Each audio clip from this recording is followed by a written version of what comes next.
All right, Greg and Jimmy back on the Who You Got podcast, kicking it old school tonight. Jimmy, just me and you, no Ryan tonight. Do us a favor, though. Please follow us on X at Who You Got 33 and hit that like, subscribe button after watching or listening. And please refer us to a friend. Follow our YouTube channel at Who You Got with Greg and Jimmy. And as always, please keep sending your questions, comments in at whoyougot33@gmail.com. Again, Jimmy, like I always say to you, I never know where I'm going to start. It's always a curveball. I thought I knew how the show was going to go. And then last night happened. And Skubal lands in LA. And I just sit here and go, how? How do the Brewers, I don't know, well, I guess maybe not the Phillies because they have a good rotation, but how do the Red Sox? How do even the Yankees, who have a lot of money, how do you let this guy wind up a Dodger? The Dodgers are literally their only weakness right now is pitching, really. They're going to get healthy in the next 30 to 60 days, and you let them get Skubal.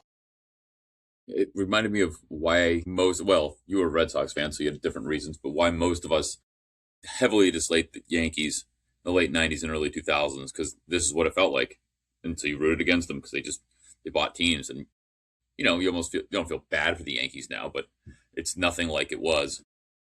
But it's what the Dodgers have become. It's unbelievable. I can't that they landed Skubal. I mean, the rich get richer.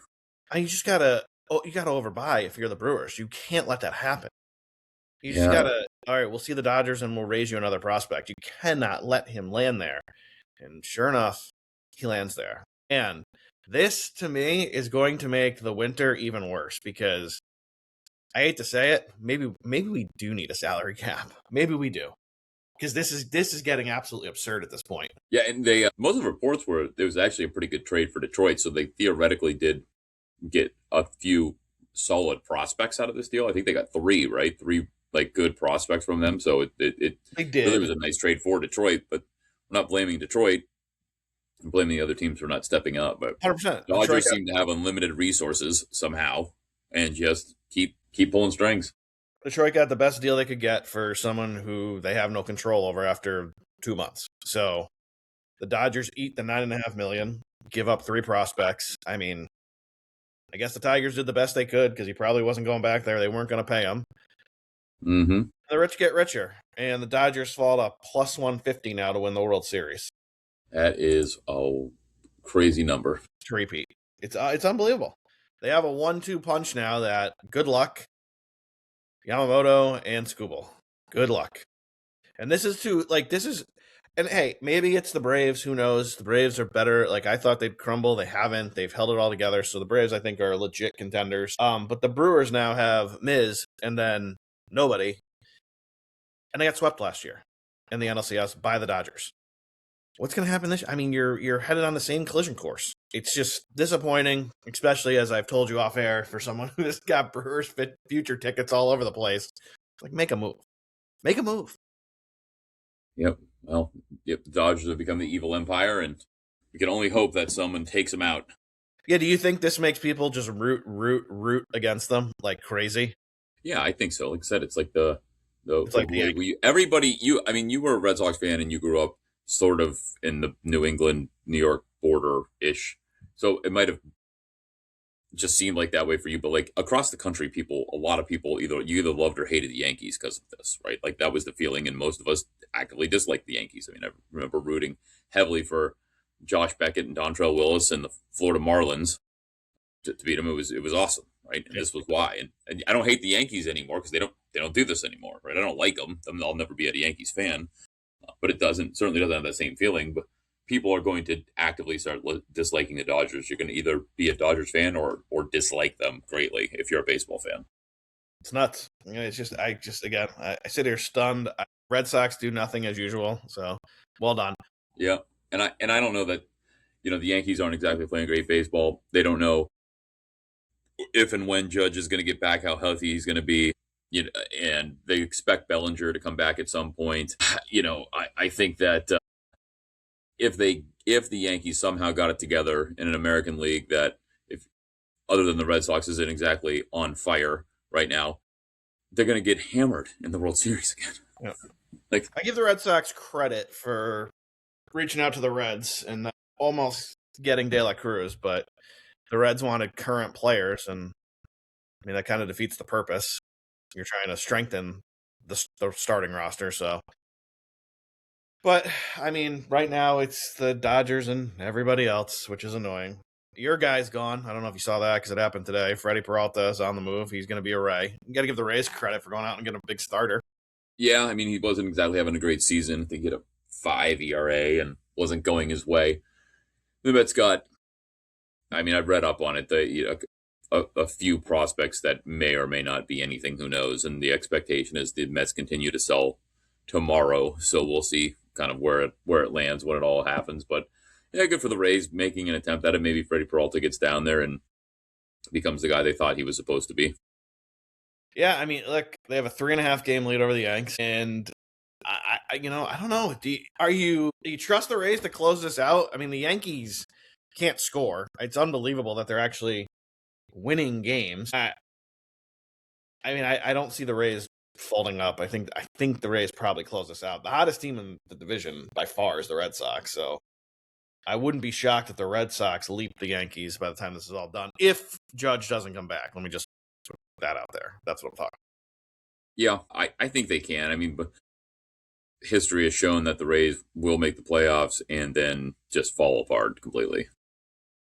Probably true. The Central, again, just an absolute crapshoot. White Sox holding on to a 3-game lead over the Guardians and the Twins, with the Tigers basically waving the white flag, so we can probably write them off. And the West now has become the Central because they only have one winning team, and somehow it's the Astros all of a sudden. 2 games over 500. Yeah, Astros have been on a tear. They're 9-1 in the last 10. They've got a nice negative run differential for the year, so who knows if they can keep it up. Just another bad league. I mean, the AL really, what's the odds right now of? Do they have odds up for which league wins the World Series? They probably do. It comes and goes. Let me see if it's up right now. It's got to be comical. It's not as crazy as you think, because the Yankees are the second choice. Mm. I don't see it. You could check FanDuel and see if it's there. I do not see it on DraftKings at the moment. Neither do I. You see, yeah, National League winner and American League winner. I wonder if it's no. First time winner they have win the World Series. Oh yeah, winning league, National League -170 on DraftKings. Under specials. Feel like that's a good bet. Yeah, I mean it's a good bet if you're thinking the Dodgers are there. They're going to be more than a -170 favorite over even the Yankees, I think, at this point, but definitely anybody else.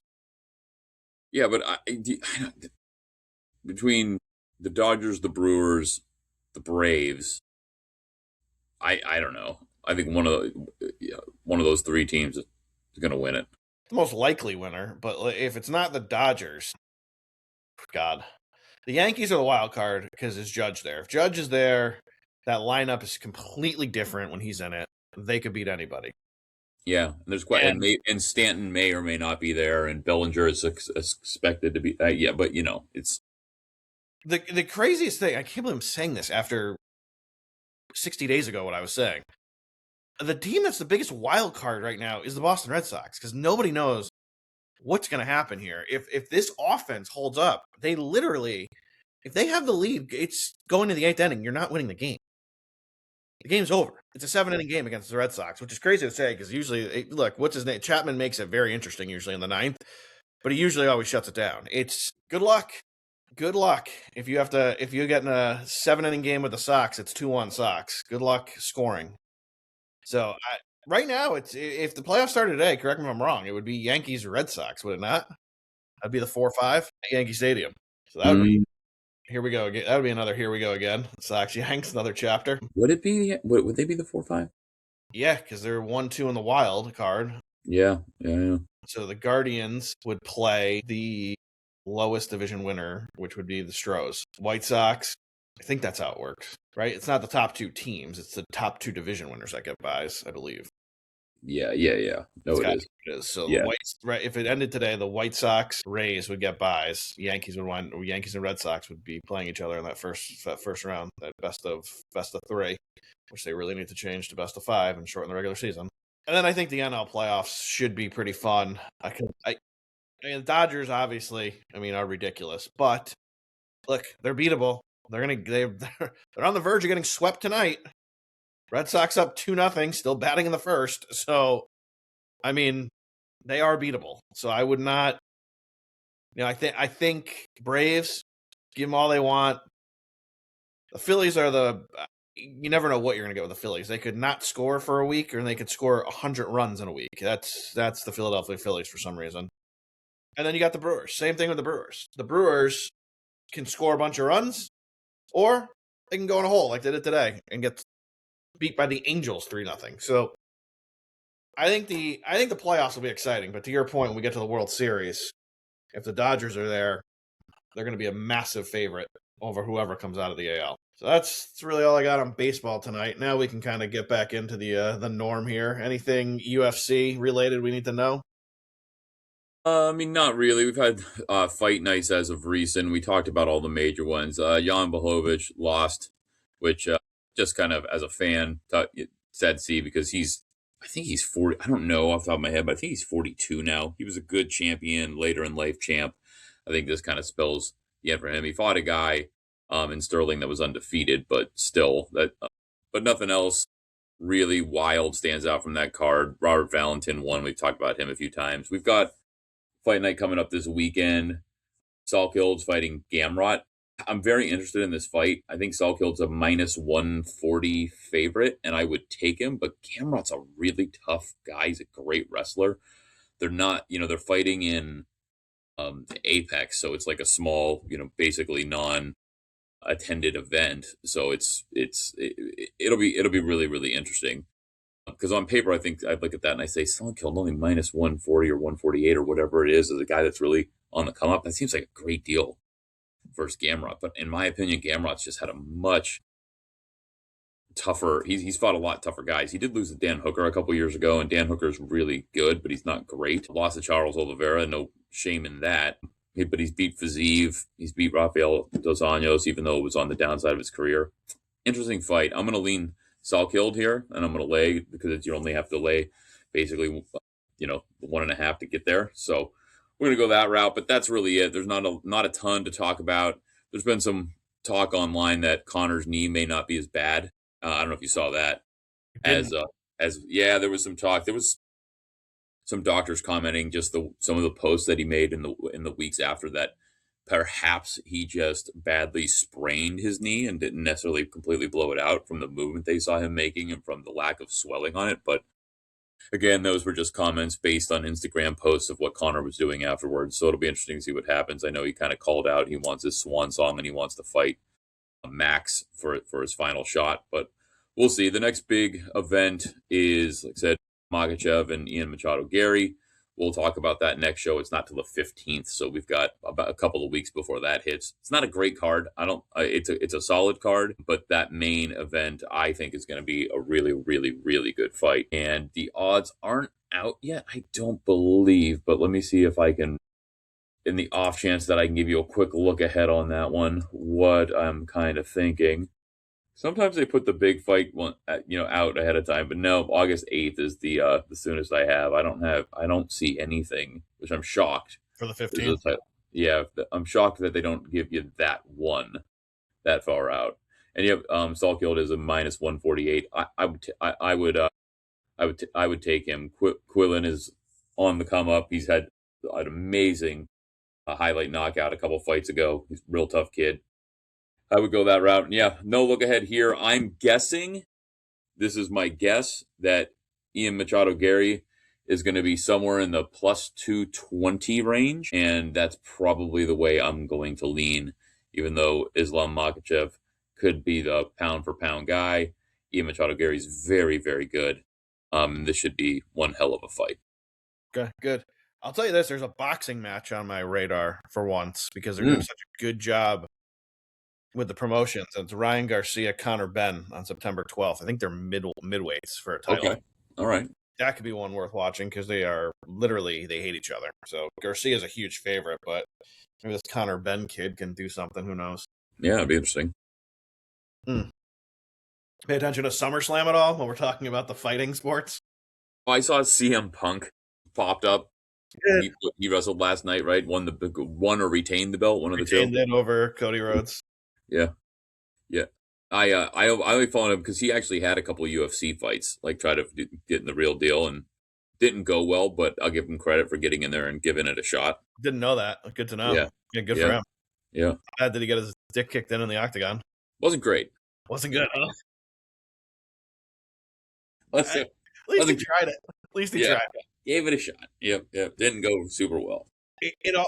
They always get me to peek in usually around this time of year because Netflix drops I don't know if you've ever seen it, a documentary called Unreal, and it's literally behind the scenes, and it kind of just shows you how Triple H and the crew come up with the storylines and how they're gonna that's cool.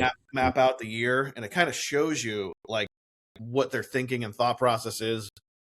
So because I just watched that, I said, and now it's so accessible. That's what's smart about this with wrestling. Now it's on, you have Hulu and the ESPN package. It's right there. You just hit play and on SummerSlam. So I watched a couple of the matches last night, and I knew immediately it was not fake when poor Brie Bella.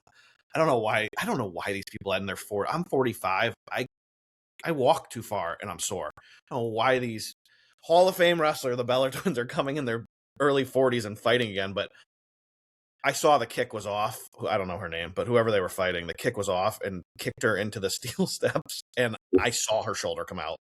I was like, oh, that's not fake. And she was holding it the whole rest of the match, and it wasn't one of those things where, oh, I'm going to pretend my shoulder hurts so you can work my shoulder, and, one of those things. It was messed up. I don't know how bad it was in the end because I didn't stay for any of the post stuff, but oh my God, it looked like her shoulder literally popped right out.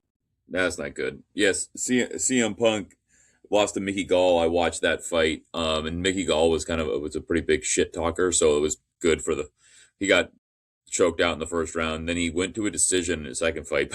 He lost 30-26, 30-26, and 30-24, which is extremely impressive. That means he lost by 2 points somehow, 3 rounds on one card. It was later declared a no contest because the other guy tested positive for weed. I don't know how that gets you in trouble. It's not a performance enhancer.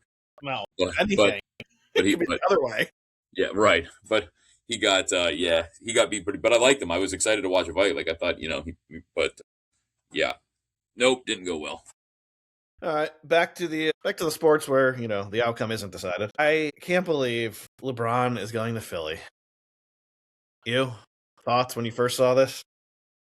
I was surprised. I really thought Cleveland and Miami were going to be the two front runners. Allegedly, he's going to live in New York and commute.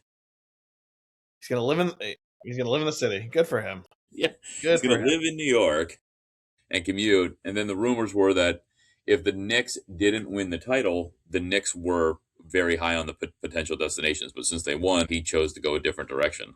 So yeah, I mean, I'm surprised. I actually like the move by him. I think it's kind of, maybe he wanted to be in the metro area. He saw an opportunity to potentially win. And I'm assuming he's going to have a helicopter because, as you and I know, that's not an easy commute. Nope, it is not at all. I can't believe they fell to 9-1 to win the championship, and now they are basically co-favorites to win the East. We'll just call it 3.5-1 with the Knicks. I mean, I don't know. I still think it all is going to come down to Embiid's health. Embiid's out there. They got a good shot. If he's not, I don't think Jaylen Brown and LeBron are going to get them to where they need to go.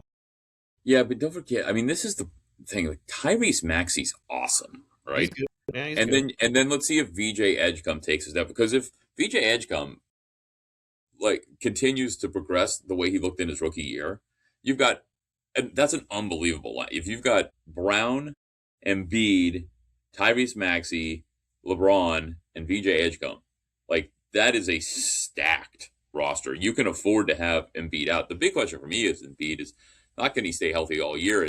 Can he be in any sort of physical shape when the playoffs hit and actually be able to run up and down the court in these series, right? Because that's what happens. He gets hurt, he comes back, and he has zero cardio.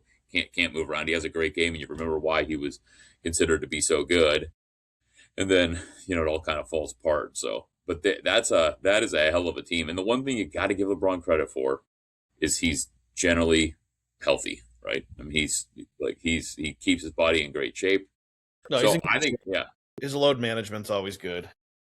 it is. So I think that I think it's an interesting move. I didn't expect him to go to Philadelphia, but when you think about that lineup and him coming in, and for Philly, if you're not even if you're a Philly fan, just for the franchise, it really saves it because now you don't have to think about. I mean, going into the playoffs last year was like Embiid's done, right? When they were losing, Embiid's done. This is the end of his run in Philly. They've got to move on. Hand the keys to the car to Maxey. They had an aging Paul George. Now they land Jaylen Brown, and they get LeBron to come in as a for what $4 million a year, Oh yeah, right? he takes no money. That'll be investigated, by the way. But go. Yeah, yeah. But I mean, that's just it's incredible. So it saved. This has saved Embiid there, and it's really I don't know, sort of saved the Phillies' near future. I think getting Jaylen Brown did that to begin with, but now that you land LeBron, they're going to be a tough squad. Yeah, I agree. The Dodge. I just going back to baseball for a sec because I just made a big play. I'm gonna tell you what I did. Hey, maybe we sit here on the next show and say, "Wow, it really blew up in Greg's face." But the Dodger bias of betting is hilarious. The Red Sox scored 2 runs. I didn't have a bet on this game pre-flop. I waited. I saw the Red Sox score 2. I said, "All right, let's just see how bad they're gonna make this live bet." Considering the Dodgers were a 181 favorite to start the game.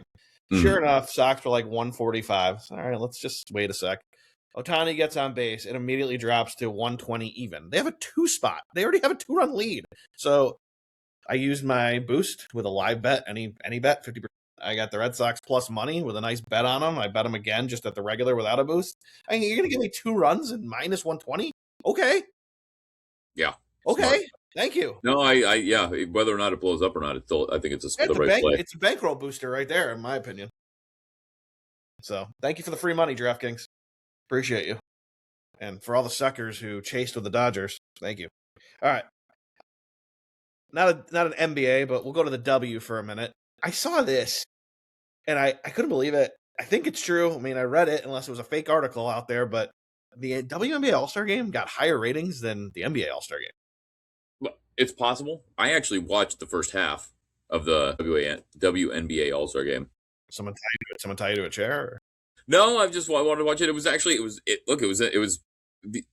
wasn't bad. I enjoyed myself. I was gonna watch it too, and then I was like, "Oh, there's paint drying over there," and I watched that instead. No. I actually enjoyed the first half. I made a small play on it. I lost, but I did have a very small play on it, and I take it with a grain of salt because the NBA All-Star team or All-Star game is known to be terrible. It's been known to be terrible for years. Oh. Like the only people that like it are the people that go for the weekend because it's like a party weekend and there's all the contests before it. But from a consuming it live on television is extremely anticlimactic, right? So I think it's more of a I think it's saying more about the NBA All-Star Game than it is giving props to the WNBA. I'm not trying to take anything away from them. Like there's the again, I was watching Caitlin play the other day. As much as we can debate the antics, the histrionics, and the things that happen with her, with fouls and the attitude, she is a hell of a player. Like she really is fun to watch when she's on. So the WNBA game, to me, it's getting better and better. It's so yeah. I mean, for me, none of these All-Star games I'm going to watch. Maybe the hockey because the 3-on-3 tournament, at least there's a bunch of scoring. I'll watch that maybe if there's nothing else on. But like the NBA All-Star game, I never watch because there's usually college basketball on. So I'm gonna usually there's also more on when that's a good point too. Well, let me ask you this because I actually liked it and I paid attention, and I don't think that everybody did, and that's why it's on when. The MLB All-Star Game determined home field in the World Series. I thought that was a great product, and it was really intriguing to watch. What was your thought? I mean, if you follow a team that was good, and the Red Sox were for a lot of that period of time, no, did I want to watch some fucking guy on whoever team you follow make an error to cost me home field? No, I didn't want to see that. So no, give home field to the best record. And that's fair, but somehow making it mean something. And in a sport like baseball, where if you get hurt in the All-Star game, it's probably a freak accident, right? It's not like it's not a high contact sport. I thought that was I liked it. I thought it was cool, especially in a league like baseball where the leagues really mattered at one point, right? When we were kids, they didn't play each other at all, right? And then up until what 2 years ago, the NL didn't have DHs, right? And so if you had the extra game at home and your AL counterpart had to have some pitcher who hasn't hit in 10 years step up to the Yeah. plate, right? There's nothing funnier than watching AL pitchers try to hit in the NL parks. Yeah. Very, very good. I do miss that. Do I think that they probably made the right choice? Yeah, probably.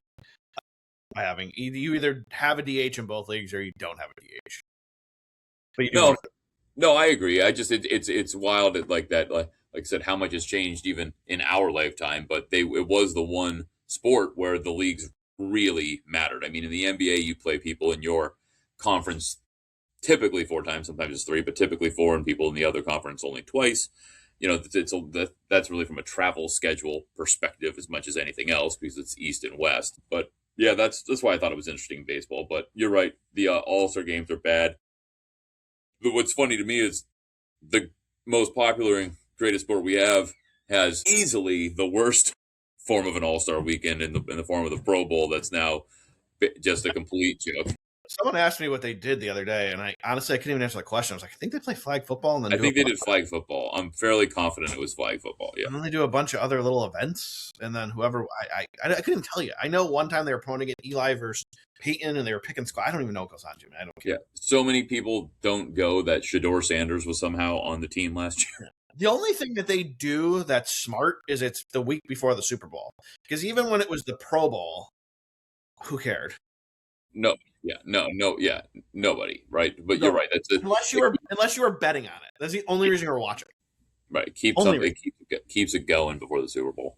All right. Speaking of, as we get into football, just a quick comment on the NCAA. I hate this governing body. The fact that this kid from Tennessee, Carter, got suspended for 2 games for taking $427 for a goddamn plane ticket that he paid back to his agent, and now he sits out 2 games. It's like the NCAA has learned nothing from their mistakes in the past, and the public frustration and I don't want to say hatred, but it's pretty close to hatred for the NCAA. There's nobody that's a fan of the NCAA. There's no commentator. There's no fan. Nobody. There's no conference. Nobody likes them. The conferences hate them. What does that say? Yeah, everybody hates them, and they've been looked at like as crooks for years. And so to suspend a kid for 2 games when NIL's a thing, when they're allowed to take money now, the kid took a plane ticket. And then it turned out it was best for him to stay in college and not go pro. He pays the money back, but because it was an agent, not like, I mean, my God.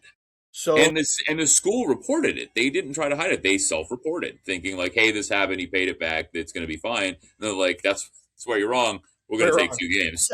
Actually, they said we'll take 3 in Tennessee Field, and they said, all right, 2. Yeah. How about none? How's none sound? Yeah, right. How's nothing? Thank you for reporting it. We appreciate your honesty. If they had covered it up, you could see them docking the school for some reason for actively trying to cover up, something that was against NCAA policy. But when they admit it, they self-report it just like they're supposed to. They should say, appreciate you letting us know. We reviewed it. We're good. Continue with the honesty. Instead, 2 games in a short season.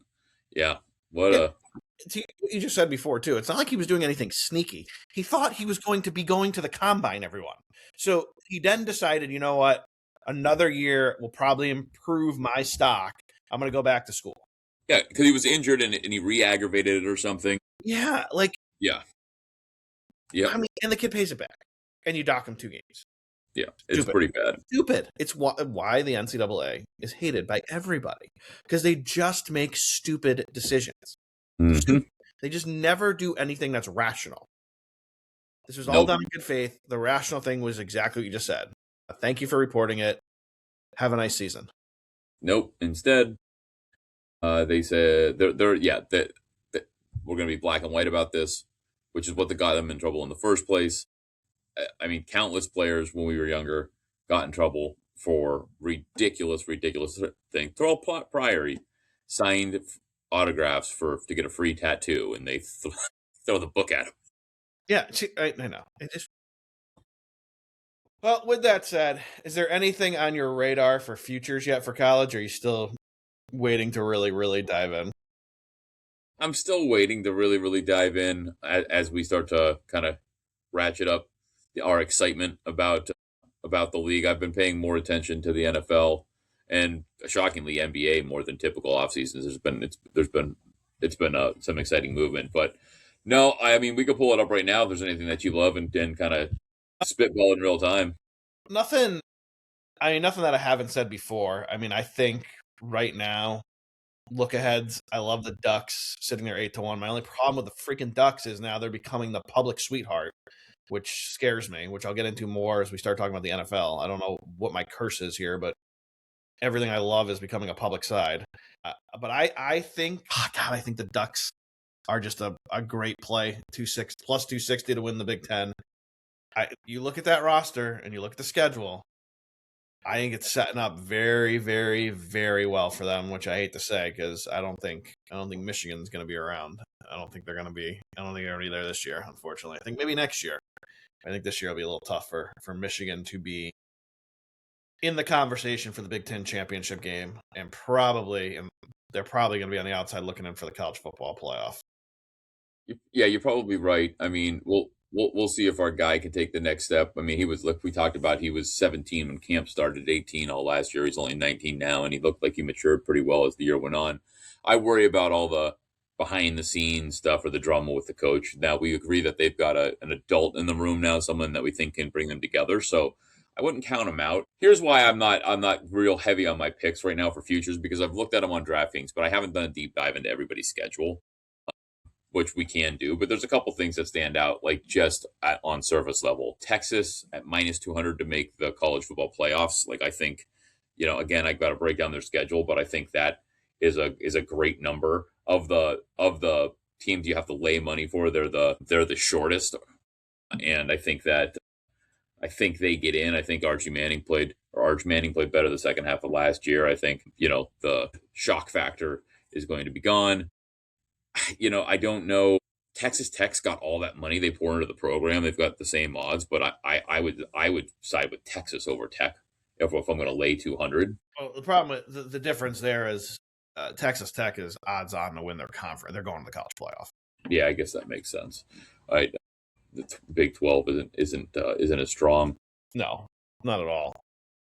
Yeah, I mean, after that, like I said, after that, it just gets a little shaky. I just don't know. I mean, Clemson at plus 600 has a little bit of a long. No. They're gonna suck. We'll break that. It's funny. That's a good segue. On our next show later this week, we'll break down the ACC and maybe one of the smaller conferences. We'll start doing our conference previews next week. Cool. All right, we'll get right into the meat of the show as always, and that's the NFL. We got a few questions that I'll address now and answer. So someone asked, like, what's your strategy going in now that we're getting close to football from a bankroll management standpoint? It's easy. And I think I answered this last year too. Someone asked. It's a great question, especially if you're new to the game. Set a unit, like your average bet that you feel comfortable making, whether it's $15, $20, $30, $50, $100, $500, whatever you're comfortable with, and make that your base unit. And then adjust your plays off that base unit with the feeling of how much you love the bet you're about to make. Meaning, if it's a normal bet and your bet's $20, bet $20. If you love something, bet 40, bet 60, bet 80. Make it a 40-unit play if it's your favorite bet of all time. And then if it's something you don't really love or you're making a parlay and you're a $20 better, make a $5 parlay, a quarter unit. Make a half a unit play if on a parlay, something like that. Bankroll management to me is the most important thing. Your thoughts, Jimmy? No, I agree. I think understanding what your unit looks like and then deciding how much you love a bet, because that, to me, as important as that is, when it doesn't go your way, don't chase, right? That's always our biggest thing. Don't chase the bet. Accept that there's going to be ups and downs. If you have a tough day and you're an avid gambler, chances are you've got a good day ahead of you. And if you have a great day, it's probably not going to last. Otherwise, you could quit your day job. So there's going to be ups and downs. Once you establish your unit, yes, you can go bigger because you like a bet ahead of time, but don't look at tomorrow's games or worse yet, the late game tonight and try to double up to get your money back because you don't have any better chance of being right on that one as you did earlier. So unless you love that night game, right? I mean, if you really have a strong feeling going in, then stick to your guns. But if you don't chase it. I'm not saying don't throw a unit on it if you like it one way or the other, but don't go 3 or 4 to try to get back your losses from the daytime. My next one would be shop lines. If you can, have more than one account. Have a DraftKings, have a FanDuel, have a Fanatics, whatever it is, whatever state you're in. Pick 2 books, maybe 3, and spread your money throughout the books so you can get your best line. Because believe it or not, 5-10 cents over the long haul could be hundreds of dollars in your favor or against you. So make sure you get the best line. That would be one I would tell you. And then as you go into these books, use the promotions to your advantage. Don't do every single one of them. They'll throw you some sucker ones, but when they throw you a good one, like 50% boost on any single play, make sure you use it to your advantage. Use it every time. If they throw you a sucker one like they try to do on these Sunday night games, like tonight, the promo I got, which I did not play, was you had to make a $50 home run bet. You know how easy it is to pick someone to hit a home run in a game. And then you got $25 back in free bets for every homer hit. So if you miss and there's no homers hit, you're out $50. So it's not a great play. That was the minimum you could make, was a $50 play to qualify for the promo. So look at the promos and use the good ones to your advantage. Any comments there, Jimmy?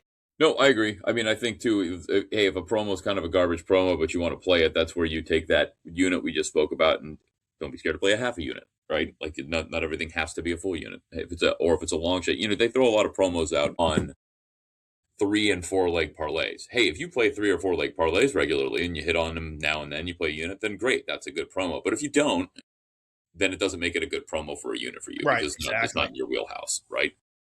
You can still do it for fun, but throw a couple of bucks on it, throw a half unit, quarter unit, depending on how big your unit is, and just have fun with it if it's something you like. But don't go crazy on that because it exists. Those are the ones that hook. Any single plays, like Greg was saying, those are home runs. You find the thing you like the best, you put the boost on it, and you rock and roll. Do it to the max, because that's the other thing. Maximize it then, depending on how much you bet. Typically, they're going to give you that boost with a max of probably 2 units, right? So if your unit's $20, you might get a 30 or 40, so 1.5 times or 2 times. So they're not going to let you do it for $100. So max it out if you really like to play. Then one of our listeners writes in this: Greg, Jimmy, I just saw a documentary on Netflix. I saw this one too, about prediction markets. What are your thoughts? Are prediction markets really just sport books in disguise? My answer is simple: yes. It absolutely is. When you get to the sports part of it, yes, it's a sports book. I don't think there's any difference buying a contract tonight on the Dodgers versus betting them at DraftKings. Yes, you can cash out at any time. That's the part of it. It's like a stock market. But someone like me, if I bet the Dodgers, it's because I think they're going to win. I would ride the contract to the end anyways, because once the game's over, the contract expires and you either are 100% winner or 100% loser. There's no middle. So to me, yeah, I think prediction markets when it comes to sports is an absolute yes, is a sports book. And that's why I think there's so many court battles going on right now, and why if I was the DraftKings and the FanDuels and these giants in the sportsbook industry, I would be outraged at these prediction sites. Yeah. Not going to be an argument from me there. It for sure is when it comes to the sports piece of it. I didn't see the documentary. I'll have to go back and check it out. Yeah, and then when it comes to like the political stuff and all that, I mean, to me, it's gambling. I mean, it's the same thing as a sports book, and the sports book. The fact that the sports book can't put up odds for the presidential race, odds for a governor race, odds for a Senate race is stupid. If we're going to let prediction markets sell contracts, if you will, yeah, dumb. Very dumb. Just I agree. My opinion. Yes, I think they're sports books. That's exactly what I think it is. Either make it all legal on the sports book sites, or make these whatever they're called. I forget the big ones. I don't know if you can get them off the top of your head. These big whatever in the U.S. I know there's 2 of them. Make them sports books and have to follow all the sports book rules. That's my thing. I won't lie. I dabbled in the prediction markets during the presidential race. I did very well because people. This is where they're good and why smart people make money at them. That's what I'll tell you is people are so emotional when they bet that if you're going to bet like a presidential race and you have the Republican candidate and like we're going to come on air and they're going to call a couple states in their favor, well, then you can just go bet the Democrat at plus money because everyone's going to freak out. And it just goes all over the place as they're calling states. So you can wind up getting plus money on both sides, and you can do pretty well. That's what I would tell you. That's what they're good for. Yeah, but I've actually never bet any. I've never done any of that. I've I've never done anything outside of just sports betting on the gambling net. So I've never dabbled in any of it. I mean, again, I think it's going to come to a screeching halt eventually because someone's going to say, wait a sec. We can't give the sports book one set of rules and these prediction markets who are selling, again, contracts, a different set of rules. By the way, did you support Blanton's? I'm proud of you. I did. All right, so that's my answer there. Now let's get to some NFL news, and there's a lot of it.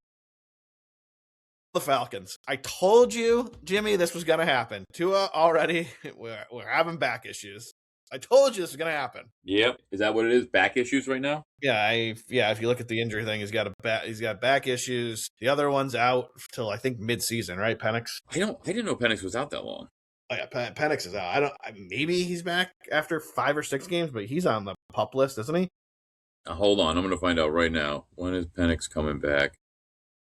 No, it's expected to return to full drills and contact in 4 weeks, late August or early September, though he is aiming to be fully ready for week 1. Yeah, I think Penix will be ready week 1, so that's been the big debate, on what you do here, and I don't think Tua is hurt enough that they're extremely worried about it, but let me find out to make sure. Dealing with a minor back tightness, just a flare up.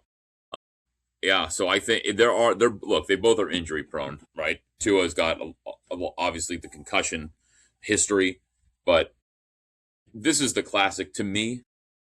This is the classic. If you've got 2 quarterbacks, you have 0 quarterbacks, right? Yeah, good call. Like this couldn't be any more of that. I think Michael Penix Jr. is not the answer to give a good rookie year, and I just don't think he's allowed to play, and he's injury prone. And Tua he did play really well for a period of time in Mike McDaniel's offense in a very specific way. I think they're pretty much shot. I would start Tua, see what happens.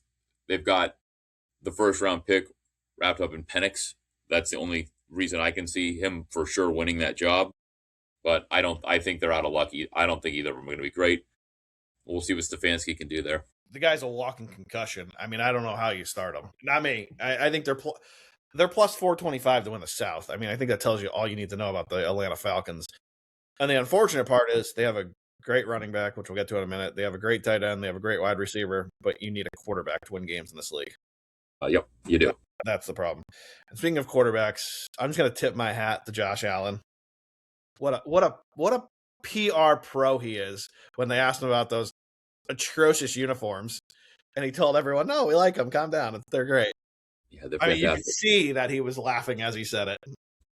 Give him credit. Yeah, thank God they're just alternate uniforms, and hopefully that's the end of that. Allegedly, they're he goes, Buffalo. We lost in the whites. We don't want to play in the whites. Mm-hmm. He did everything he could, so I give him credit there. But staying on the quarterback, we have a former quarterback that's about to lose his broadcasting job. What are your thoughts when you saw Romo stumbling around out there? I feel bad for him. I like Romo. People are saying he fell off. I still like Romo. I thought he was my favorite commentator to listen to. This happened. It's unfortunate. I am in no way, shape, or form condoning driving while intoxicated. But people make mistakes. Should it cost him his job? I don't know. Like I feel bad for him. He doesn't need the money, so from that standpoint, you don't. But I feel bad for me because I want to listen to Romo commentate games. Tony, let me tell you this, and it pains me to tell you this. I'm in a job where every once in a while I have to make a phone call and tell someone they're on administrative leave. Doesn't usually work out well when you get the second phone call. Yeah, it does not. Doesn't go well. I wouldn't expect CBS to call you and say, "Hey, come on back to the booth." Well, they were. I mean, I've heard. Rumor has it, or conspiracy theory has it, that because Romo when Romo started broadcasting, everybody felt that way. Like Romo's amazing. Like he's fantastic. Yeah. And he's slowly fallen out of favor. So like CBS is using this as their opportunity, which people do all the time, to just say, okay, well, hey, this happened. It's our way of washing our hands of the situation. So who they bring in a tight end, right? Who they bring in to replace him? You're thinking of Olsen, but he wasn't. Yes, they brought in Olsen. Yeah, I think they're bringing in Olsen. I that's might who be they're gonna wrong. go get. Well, see, I might be wrong. Hold on, I could be wrong, but I'm 95% sure. it would make sense only because Olsen, don't forget, was on Fox's number one crew, and then they said, Olsen, we're gonna put you to the number two because we want Brady to be there. Yeah, and I like Olsen, so I Me feel too. like Olsen's no, they're bringing in JJ Watt. Sorry. JJ Watt has done an excellent job as a commentator in the studio, so I got no problem with JJ Watt and Jim Nantz being the number one crew. I think that'll actually be better. Yeah, I like JJ Watt too. I do like Romo. I don't know. I like his delivery. I like his nonchalant way that he just tells you exactly what's going to happen and he's right. It always makes me question why he wasn't a little better at quarterback with his knowledge set. I can answer that for you. Go for it. And for the Cowboys, True. Good point. you can only do so much when you have that curse hanging on your shoulders. Yeah, it makes sense. Sticking with quarterbacks, your boy, our boy, Kyler Murray says he's feeling great learning the Vikings offense. Is this a guy who wouldn't pick up a playbook? Yeah, I think he was playing video games or something. So, do we trust what See, I'm not even fucking joking. I think he was just like dicking was. around, like playing video games. That's exactly what he was doing. Yeah. Do we feel actually confident that he's actually learning this, or is this just saying what he's supposed to say? He could be. I mean, if he's engaged with the game still, he's made it far enough that maybe he learned the error of his ways and he's more mature now and he's going to really give it his all. I mean, some of these guys come out of college and everything's came easy to them, right? So they think it's just going to continue to be that way. Like their whole life. They were the stud in middle school and high school. He wins a Heisman in college. Like everything's going well. He thinks he's going to be out talent preparation and eventually catches up with you. And it did. So maybe he's going to try to figure it out and get it right. I mean, Kevin O'Connell is a very good coach. He's a very good quarterbacks coach. And his competition is sadly a guy that we both really like and doesn't look like he's going to be a long-term NFL quarterback unless it's the Sam Darnold and it's with another team down the road. But I think his cook there. He'll be a career backup at worst. I'm talking about JJ. I mean, if Tommy Cutlets can still be in the league, at least he'll be in the league. Well, he'll be in the league, but I mean, he was touted as they got rid of the Super Bowl champion to give him a shot. Right? Can you check something in Lifetime over there in Jersey? Yeah, go ahead. You parlay KOC for Coach of the Year with Murray as comeback player? Ooh, that's a good question. Let's see here. And if we can, what are the odds? Because that might be something worth playing. Because it probably correlates, no?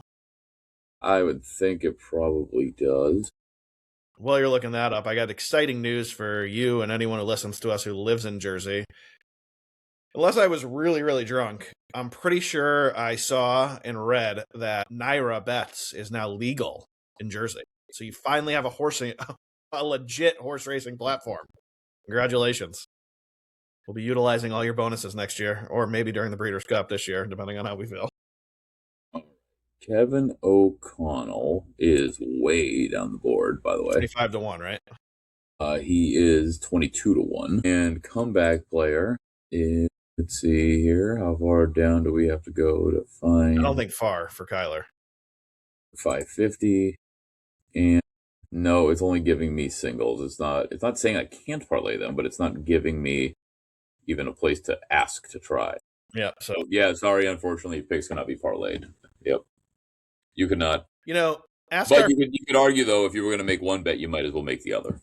Well, here's what I'm going to say. I'm going to ask you for our next show later this week. You can report back. Ask our friend in Vegas if you're allowed to parlay him at Circa. Okay, I will. Some of these players, it's even tough to call comeback players. Like Patrick Mahomes only missed a handful of games at the end of the year when they were already out of it. It's hilarious. As long as you're out at the end of the year, you're qualified. Yeah, like that. That's hilarious. Yeah, it's very, very vague. Like, so. All right. Is Donald coming out of retirement right now? You have to make a bet right now. Is this guy coming out? Yes. I think so, too. I didn't think so until the coach said the arrow's pointing up, gentlemen. He would have just said no if he wasn't. Because half the time they say no, and they do. Right? So if I'm him, and we'll see what happens. I guess I was reading the article. It sounds like they train in one location, then they move to another location. When they get to whatever the second location is, that's when they expect to see him. But if I was Donald, I would just say, look, I'm in shape. I'll stay in shape. No need for me to rush back. I'd like to stay, fresh. I'll see you for the second half. See you around week 7. That's what I would do. Could. Yeah. Sounds like he's coming back. If he comes back and he's going to be out there week 1, would you take a flyer, defensive player of the year? And is he listed, Jersey? I can't see it over here. Is he listed right now? I probably wouldn't, but yeah, well, depends on how far down the board he goes. Let's see here. I wonder if you can't list him if he's not a current player. I don't know why you couldn't. I guess you could list anyone, right? Yeah. I mean, I'm going pretty far down and I don't see him. Yeah, then he's not listed yet. So we'll see when he gets back. If he's like 40, 50 to 1, would you take a flyer on him?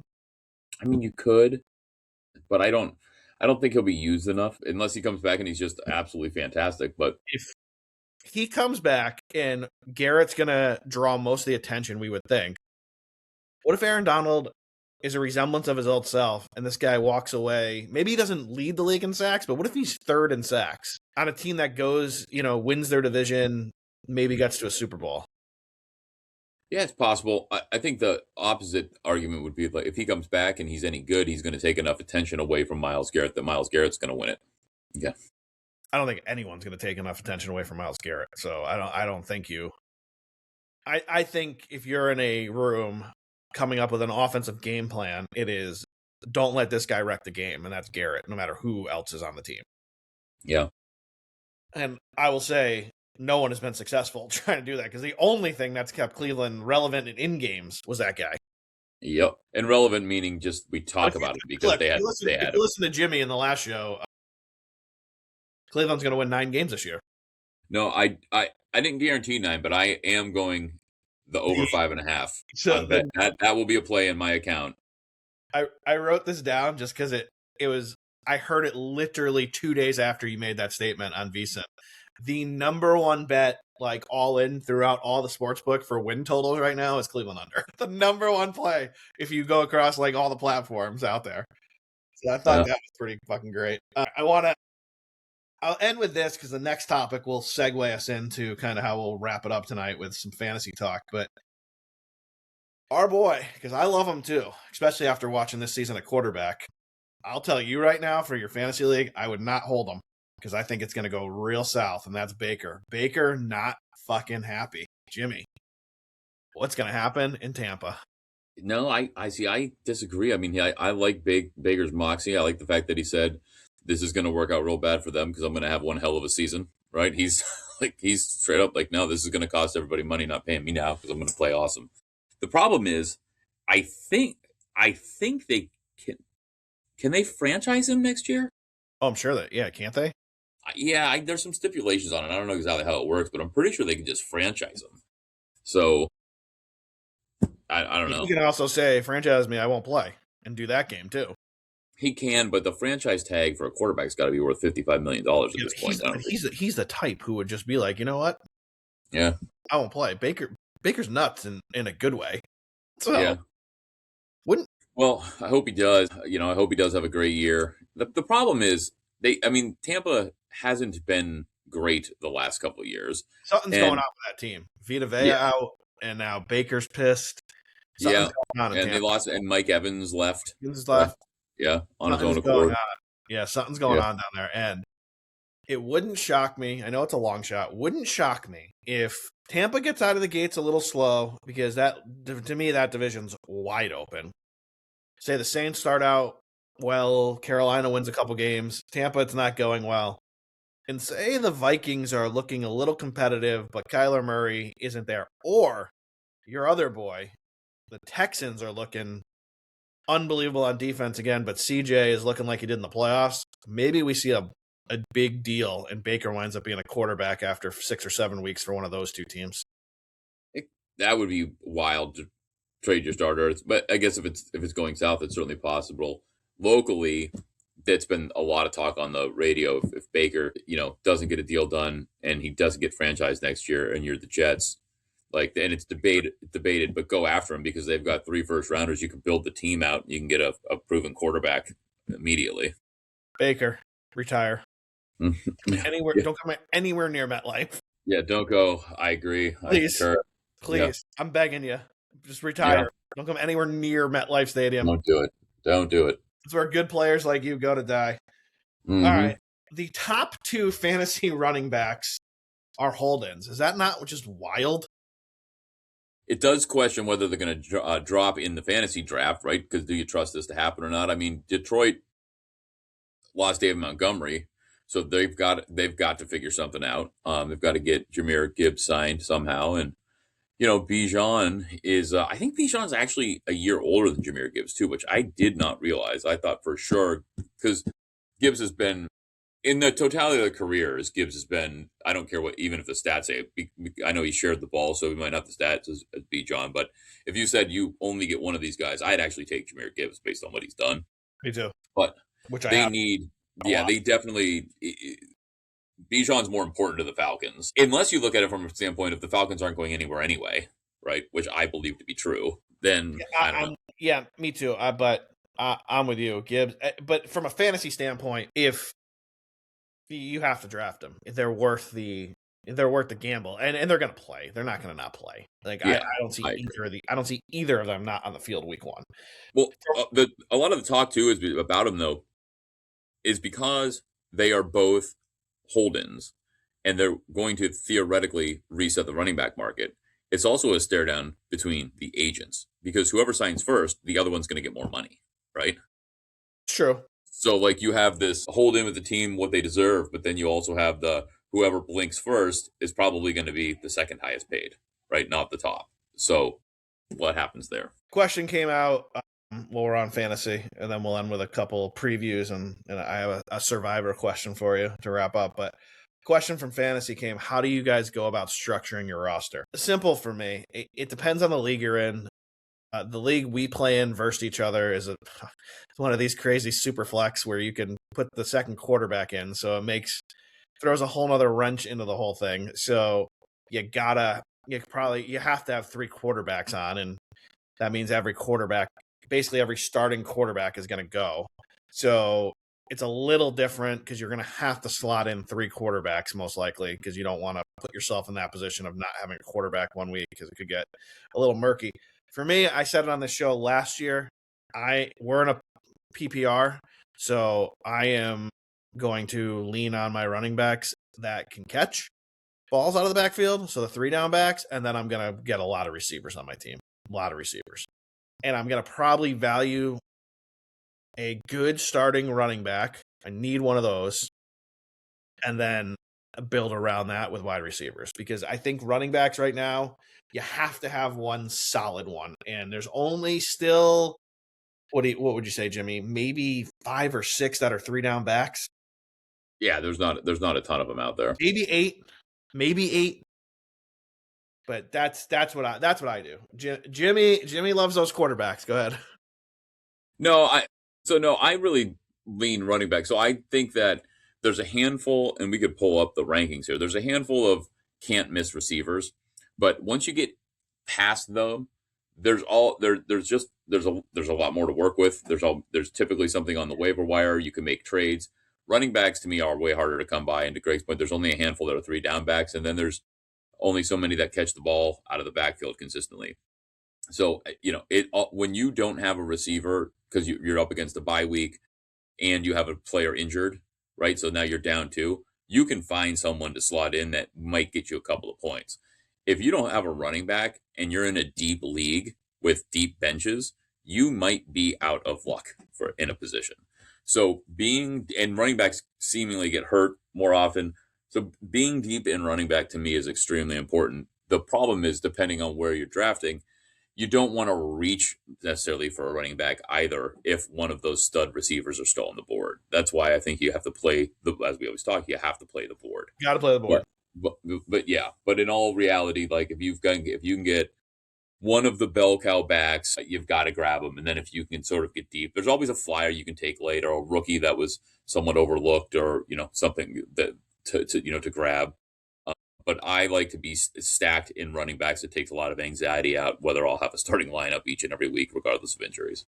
Again, normally most leagues you have to start less running backs. So for me, stacked is probably not the right word. I like to have 1 or 2 probably 2 on the bench, I would say, just in case of an injury. So I like to have 3 solid backs and then a mid-level back that I can maneuver around. In the league we play in, I can tell you what's going to happen. When Jimmy said play the board, I have to play the board. I think Jimmy will find out soon. I think because I won the league, I probably draft on the hook, so I'm 10-11 would be my guess. I'll probably be forced, as much as I don't want to take a quarterback with one of those two picks, because I watched it last year and started giggling as the first pick in the draft was Josh Allen. Number 2 was Lamar. I think Hurts went. And I'm just sitting there going, oh my God. So I'll probably have to just get one. So I have one, but it won't be who you think. I won't be reaching. I can tell you that right now. If quarterbacks aren't being drafted, I won't be reaching. I'll tell you exactly who I'm keying in on. I don't mind saying it on this show. I don't know if people in our league listen. Hopefully they do. And, be my guest. Take them before me if you need to. Jimmy won't, because he's going to keep his quarterbacks most likely. But the ones I'm honing in on aren't even in tier 1 or 2. They're in tier 3. All of them. Trevor, Dak, Herbert again, and Mahomes. I'll take 2 of those 4 and be very happy if I can get them later in the draft. Because that's where the value is. Yeah, and I think Herbert with McDaniels, I think it's gonna be very good this year.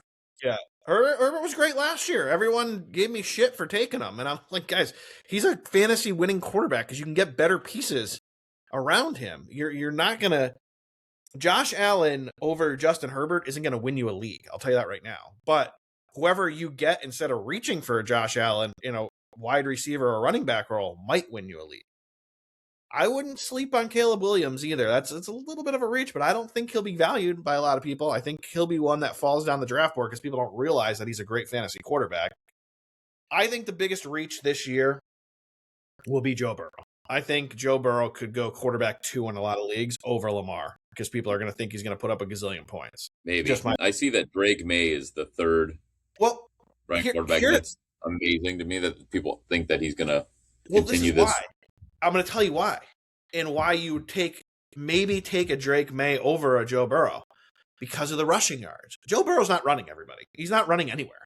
Give me 1st and goal from the 1 centimeter line. He is not sneaking it in. He's going to turn around and hand it to someone. Joe Burrow's not running. Let's get that straight.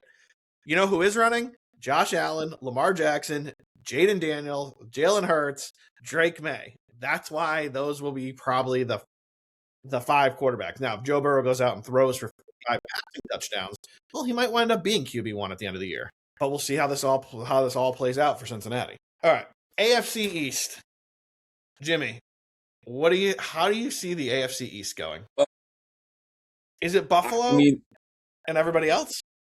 Well, it's tough to say everybody else because New England was in the Super Bowl last year, right? So that kind of makes it difficult to say Buffalo and everybody else. I think that Buffalo does get it done. I think New England, without that super easy schedule and a lot of things breaking their way, takes a step back. I don't know if the coach's drama is going to have any effect on them or not, but I think Buffalo wins the division. I just don't. I can't see New England doing it. I don't think so. And the odds are so close that I would jump all over Buffalo. Yeah, I like them too. I think obviously the Patriots play a harder schedule this year, 14th hard, so middle of the pack. Bills' schedule's easier. I think the Bills are back this year. I would bet the Bills win total over. I would bet the Patriots win total under. If you're going to make one of those 1-2 plays, I think it's like even money on DraftKings, but I wouldn't hate you if you played Bills Patriots at even money, because Jets and Dolphins it's not happening. Like, this is a very easy division to preview because we're only going to talk about 2 teams, not 4. Now, you look at the Bills, I like the schedule. Josh Allen, to me, is the biggest difference maker in the NFL. So you got Josh Allen, you got a good running back in Cook. You maybe have a receiver like you had a few years ago in Diggs by bringing in DJ Moore. So maybe Allen can finally get a rhythm going. Hopefully Kincaid's back and can play some tight end this year. He wasn't terrible last year, but he wasn't dominant. But maybe he takes a step forward. So we'll see. And then you look at their schedule, and obviously they're going to be favored in a lot of games. They come out of the gate, and like the schedule I think it's front loaded. Is that fair to say, Jimmy? It's Texans, Lions, Chargers, Patriots, Rams. Yeah, that's it's a tough way to open, but then you've got the Raiders, and then the Ravens come down, Vikings, who knows, then Jets, Dolphins, Chiefs, Pats, Packers. I mean, that's not an easy schedule. Their divisional games are obviously a joke, and they've got the Raiders on there. I think Outside of that, it's not. I think the reason they get rated the 23rd toughest, so one of the easier schedules, is because they catch a lot of these tough teams at home. They get the Lions at home, get the Chargers at home, which will be a big favorite over the Chargers at home. Obviously, they get the Patriots once at home, once on the road. They get Baltimore at home. They get the Chiefs at home.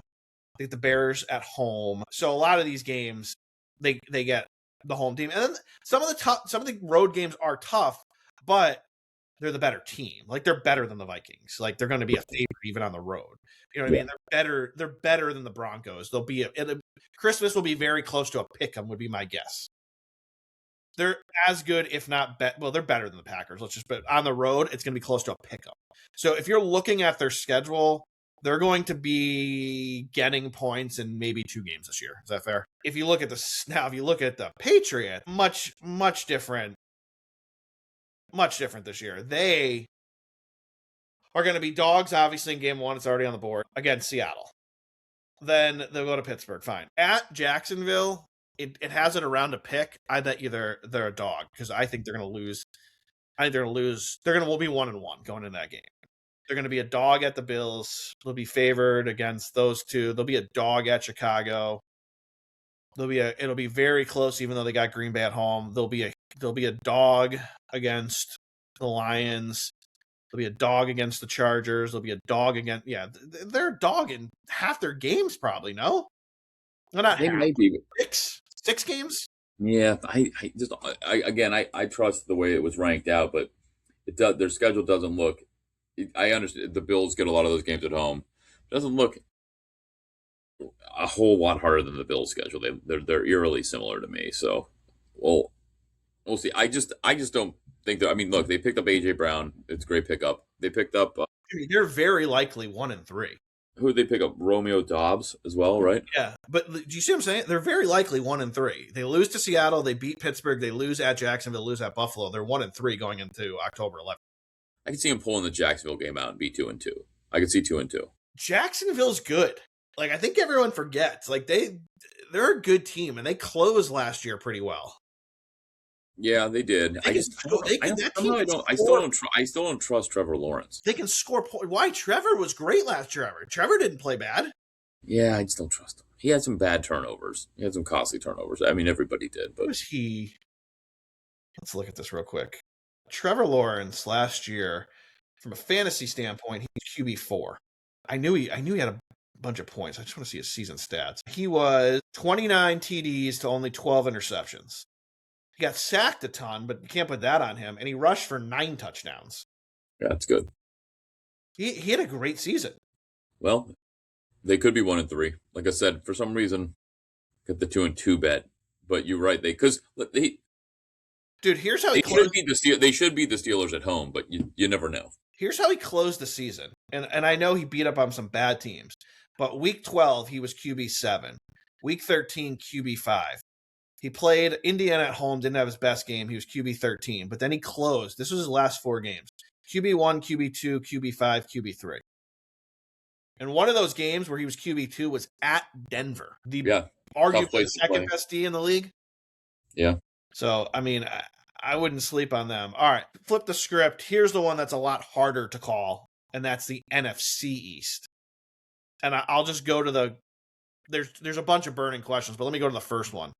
Do you trust the Eagles? They seem to have a bounce-back season after a tough season. It's, to me, even though they have a Super Bowl, it's Nick Sirianni and Jalen Hurts make-or-break year. Like, if they have a bad year this year, Philadelphia is going to have a lot of questions out there. Now, they've got, as we've talked about, the best GM in the business, so he'll probably have something up his sleeve if that's the case. But, yeah, I think the Eagles bounce back. I do. I do. I think the Commanders have a better season. I think Jaden Daniels is back on track. I just don't think they're good enough all around to pull it off. I think you have mentioned it before, and the Giants probably are the best value because we have no idea what they're going to turn into. And nobody trusts the Cowboys ever. So, why? Yeah. I mean, can you really call it a bounce back when you go 11-6 and win the division? Yeah, but just the way that season ended didn't feel bad, right? Didn't like they got a lot of shit about a lot of stuff. The way they played, the way their offense was extremely like benign. The way you know what I mean. They weren't using their weapons properly. I mean they caught more shit than most 11-6 teams are gonna catch, right? So if you're making a bet, and then we'll kind of break the teams down in a second. If you're making a bet in this division, you're good taking Philly basically even money, a little over even money, plus 115. I think so. So let's go back three, and I could be wrong on my timeline on this. They won the Super Bowl 2 years ago, right? Won the Super Bowl 2 years ago, correct? So 3 years ago, this didn't the same thing happen where they ended the year terribly. They got knocked out by Baker Mayfield from the playoffs. Jason Kelsey's last year, they had a Yeah, terrible skid at the end of the year, and then they yeah. lost their first playoff game to Baker. And then the next year they bounced back and won the whole thing, right? So I'm not saying they're going to win the whole thing or go to the Super Bowl, but I think based on their core, based on the fact that, like I said, they've got a great GM that seems to make the right moves at the right times. I think that the Eagles, because especially because the second team, unless you tell me you trust the Cowboys, which nobody seems to ever trust, that because I don't think the Commanders and the Giants you can make a logical argument for. So the Giants are going to be the most interesting team in this division by far. You look at the Giants, and for me, it's going to come down to those 6 games where it's a one possession game. If they swipe all 6, it could be a 10-7 team and get a wild card. They could win 10, 11 games. They could win 5 or 6 games. The Giants is going to be the most intriguing team to watch this year because they have pieces, which is crazy. Their defense is actually really good on the front 7. The front 7's good. They got a receiver. They got a running back. They got a quarterback who's out of his mind, but he's still a good quarterback. They are the most intriguing team to me. Now, if you're telling me you got to make a bet, you're going to hate it. But yeah, I'm going to take the Cowboys plus 235 with Dak because I think Pickens, if he's playing with a clear head, completely changes that offense because now you legitimately have 2 number 1 receivers. And the other number 1 receiver is an all-world talent in CeeDee Lamb. So that offense is scary with those 2 lining up on opposite ends. And he scores points. Like, he's shown you that indoors. Dak can move an offense up and down a field with anybody. The defense is going to have to stop someone. You look at their schedule, yeah, they open against the Giants on the road. That's what they always do. Then they get the Skins at home. They get the Ravens at home, which I think is big. They'll be a dog, but at least they get them at home. They go to the Texans. That'll be tough. They get the Bucks at home. They go to Green Bay, which they'll always have revenge on their mind every time they play Green Bay after what happened a couple years ago in the playoffs. They go to the Eagles. They get the Colts at home. They get the Niners at home. They should be able to handle Tennessee at home. See, this 3-game stretch at home, I think, is going to tell us if the Cowboys are going to make the playoffs or if we can write them off. And that's San Francisco, Tennessee, and the Eagles on Thanksgiving. We'll see what happens in that little stretch of their schedule because then they go to Seattle, and that could be trouble. Obviously, they go to Seattle and they go to the Rams right after. It's their schedule. Their schedule's tough. There's no way around it. Their schedule's tough, but plus 235. I don't know. I don't trust the Eagles. So it's either for me, it's Cowboys or take a flyer on the Giants 6-1. See, so I think the Eagles start 3-1. Here's the opening of their schedule. Commanders go to Philly, Eagles win. Eagles go to Tennessee, Eagles win.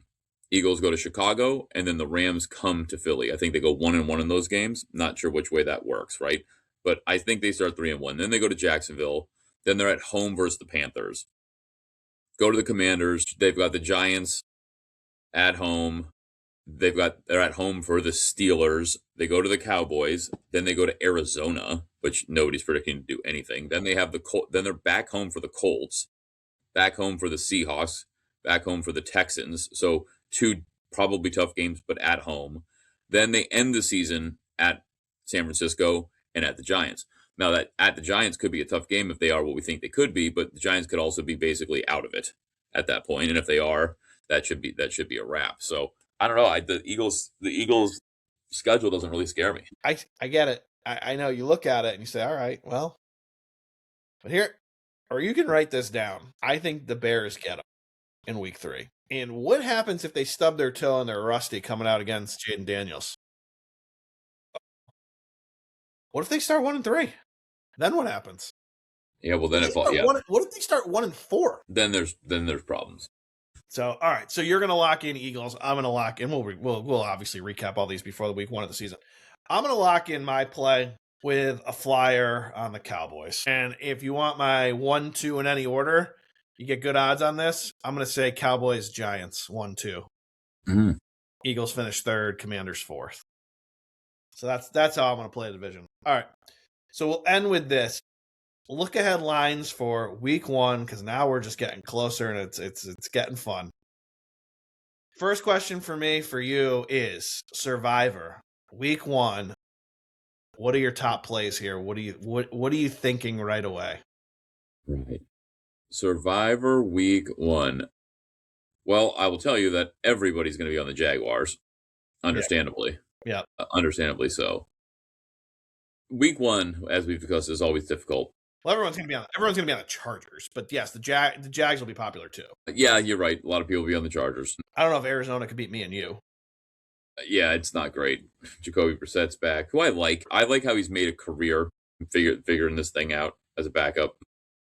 I'll tell you a theory I like, and I know a lot of pros are gonna do this. Mm-hmm. So you load up on the Seahawks, and if they lose, you just rebuy. Yeah. Because it obviously doesn't close until Sunday, so you can always rebuy.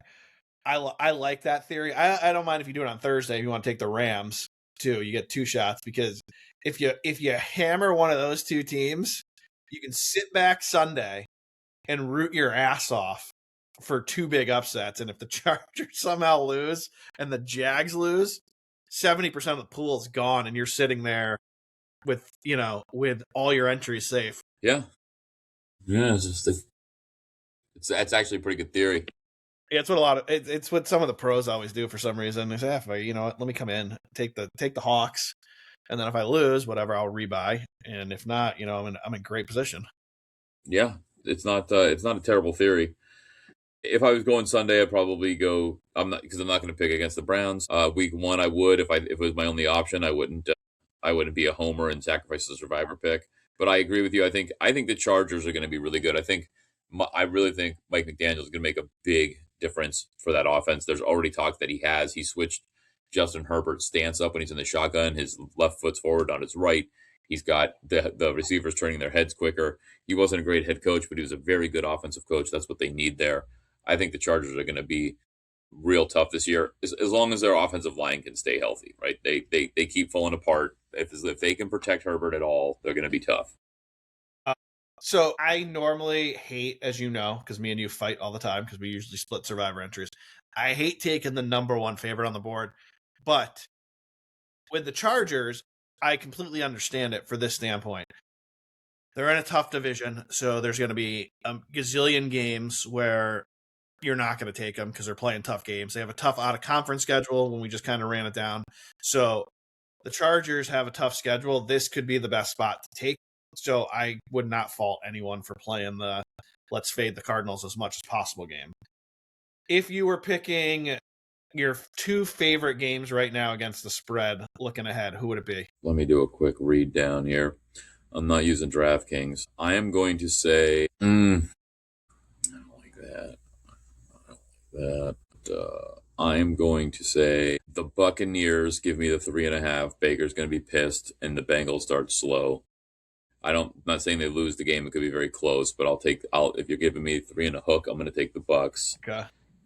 And I'm going to, this is a coin flip for me. I'm between Dallas, because I think Dallas comes in and tunes the Giants up, and it's 2.5, the number I see here. But I also am going to go to another close spread game, and that's the Dolphins getting 3.5. I know they're terrible, but the Raiders are terrible. Like, why do we think the Raiders deserve this line exactly? I don't understand. This will be one of the only games they're favored all year long. And Malik Willis has played pretty good football. Kirk Cousins is starting. Last we saw Kirk Cousins, he doesn't look great. And so why do we trust the Raiders to come in and win by 4 points? So those are the 2 I like the best at initial thought. So I'm against you in one, which won't surprise you. I like the Vikings at home, 425, and probably the Fox game to get off to a 1-0 start against the Packers. I don't trust the Packers. I know a lot of people are high on them. I don't trust them. And then again, this could completely change in 3 weeks from now after we start getting deeper into the preseason and see how it's going. But right now, with everything I know, and I know they start slow, I would hammer the Bengals. I think that Bucks team is in disarray. Something's going on there. Bowles is not a great coach. I don't think they like him. I don't think Baker likes him. I don't think the organization knows what it's doing right now. How you don't lock Baker up for 5-6 years and make him happy after the way he's played for you, I don't get what's going on. The Bucks are a known cheap franchise, so they're probably not trying to pay him. And maybe they have an off year, get a quarterback in this draft, because you can probably get a quarterback next year in the 15-16 range, even if you have an average season. There's that deep of a class coming out. So that's what I think's going on. So I would hammer the Bengals. But hey, we'll get into that more as we go on. We'll be back end of this week. We'll preview a couple college conferences. We'll preview some more NFL. We'll talk some fantasy. We're going to get you ready for your draft. August is here, and oh my God, I can't wait for the ramp up for the NFL. Again, please follow us on X at Who You Got 33. Check out our YouTube channel at Who You Got with Greg and Jimmy. And please send in more questions, comments, concerns at whoyougot33@gmail.com. Jimmy, close us out. What do you got for us? 5.5 weeks till kickoff. Let's go. Can't wait. We'll see you later this week. Thanks for listening.